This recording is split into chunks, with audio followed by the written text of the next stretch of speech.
Hi, Robert and Candy Ownby here, inductees to the America's Old Time Country Music Hall of Fame and members of the Blues Hall of Fame East Tennessee Ambassadors. Now, I'm asked many times, when did you first start learning to play the guitar? Well, that happened when I was about 11, 12 years old, somewhere thereabouts. My mother had an old cheap K guitar that she showed me a couple of chords on, G and D to begin with. But that is not really the first time that I played guitar. Now, let me tell you the story behind the story. You see, when I was only about 2, maybe 3 years old, my mom would take me over to my granny and grandpa Ogle's house for them to babysit me while if she had to go to town, work in the garden, help with the corn or can beans, whatever. My granny would be taking care of me, and I would be there a lot of times when my Uncle Ted, who was still at home then, Uncle Ted Ogle, had an old arch-top guitar. He would sit outside in an old straight-back chair, and he would pick and sing, and I mean, he would just frail the daylights out of that old arch-top guitar, and the sound would just resonate, ringing off the mountains around my grandpa and Granny Ogle's old house and home place. And one day I was inside playing, and I happened to wander into the bedroom, and I looked up, and the reason I say up is it was an old-timey bed with a mattress that came up about even with my chin. And so I looked up there, and there was my Uncle Ted's arch-top guitar right in the middle of that bed.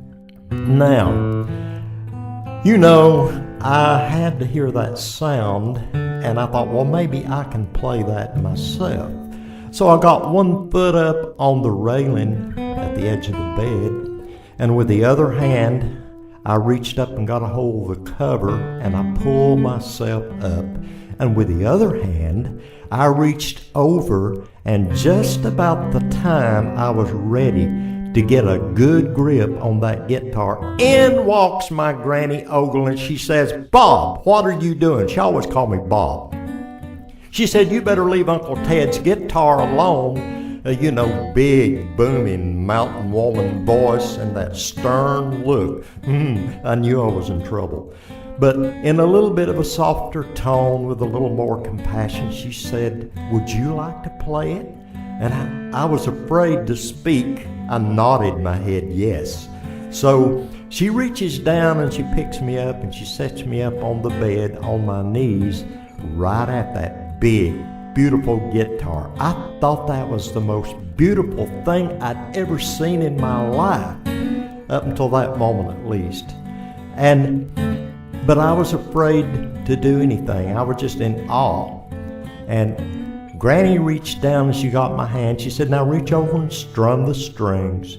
So I strummed my fingers across the strings, and then I reached over again a time or two. And then Granny grabbed me and put me back down on the floor. She said, "Now you go play and you leave Uncle Ted's guitar alone." I was heartbroken. I was devastated. There that beautiful instrument was, and I had got to play it a time or two. And then Granny put me down on the floor and made me go play.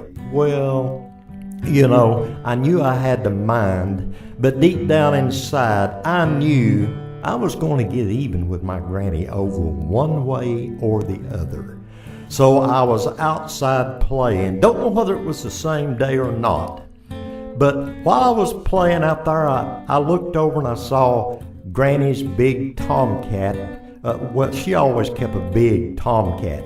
He was walking around over the yard. Well, he was strutting with his tail sticking straight up in the air. He was cat of the walk.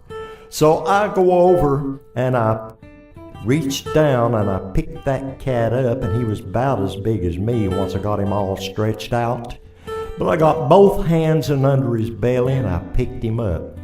And I happened to look over and I saw my Grandpa Ogle's old hound dog laying on the other side of the yard. He was fast asleep. So I get a good grip on that big old tomcat, and I go sneaking very quietly over to where that old hound dog was asleep. And when I get close enough, I pitch that big tomcat right in on him.